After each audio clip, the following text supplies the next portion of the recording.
पिछले कुछ दिनों से ईरान और इजराइल के बीच जंग जारी है और दोनों ही देश लगातार एक दूसरे पर बम और मिसाइलों से हमले कर रहे हैं। ऐसे में जब तक दोनों देशों के बीच जंग जारी रहती है तब तक कई सारी ऐसी चीजें हैं जिन पर सीधा सीधा असर पड़ने वाला है। 13 जून को इजराइल और ईरान के बीच शुरू हुए संघर्ष के केवल 2 दिनों में ही कच्चे तेल की कीमतों में लगभग 12% की बढ़ोतरी देखने को मिली है।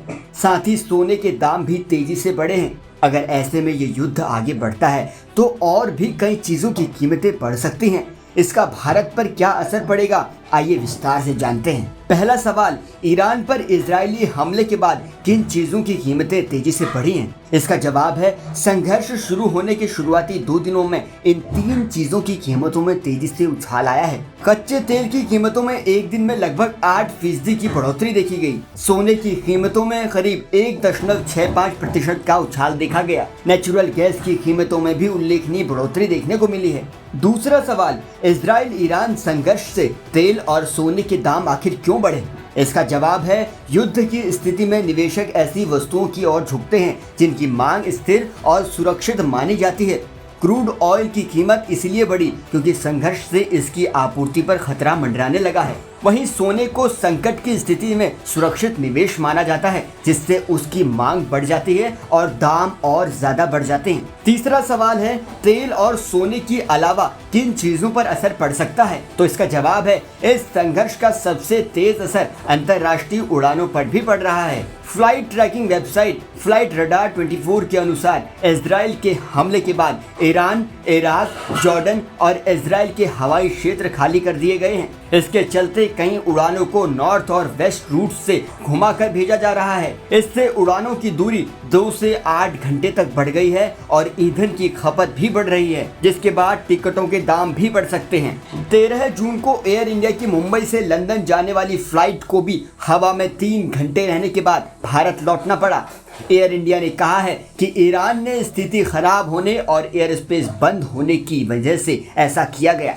चौथा सवाल है इस युद्ध का भारत पर आखिर क्या असर पड़ने वाला है? तो इसका जवाब है अगर संघर्ष बढ़ता है तो भारत पर 6 बड़े प्रभाव पड़ सकते हैं। पहला, भारत 88% कच्चा तेल आयात करता है। कीमतें बढ़ने से भारत का इंपोर्ट बिल बढ़ेगा, व्यापार घाटा गहराएगा और रुपया और कमजोर हो जाएगा। दूसरा असर पड़ सकता है व्यापार मार्ग बदलने से माल पहुंचने की लागत और समय बढ़ेगा।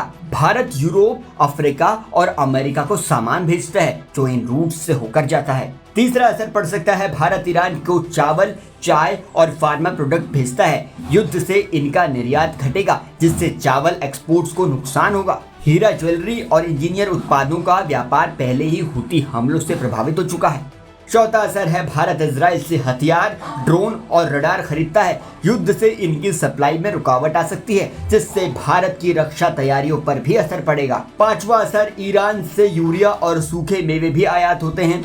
युद्ध की स्थिति में इनकी सप्लाई बाधित हो सकती है जिससे खेती की लागत बढ़ने वाली है।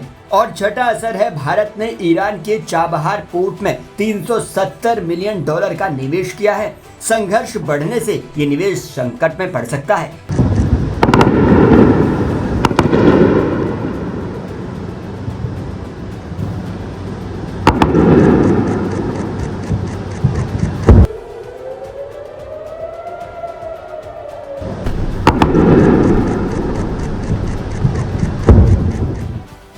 अब आते हैं 5वें सवाल पर, इस युद्ध से आम भारतीयों की जेब पर कितना असर पड़ेगा? तो इसका जवाब है ये इस बात पर निर्भर करेगा कि युद्ध कितनी देर तक चलता है। अगर स्थिति जल्दी सामान्य हो जाती है तो प्रभाव सीमित रहेंगे, लेकिन अगर युद्ध लंबा चलता रहा तो पेट्रोल और डीजल से लेकर हवाई किराए, खाद्य उत्पाद और रोजमर्रा की चीजें महंगी हो सकती हैं। अब आपको छठा सवाल भी बता दें, क्या ऐसे समय में सोना खरीदना सुरक्षित होगा? तो इसका जवाब है केडिया एडवाइजरी के निदेशक अजय केडिया का कहना है कि संकट के समय में केंद्रीय बैंक सोना खरीदते हैं जिससे कीमतें बढ़ती हैं।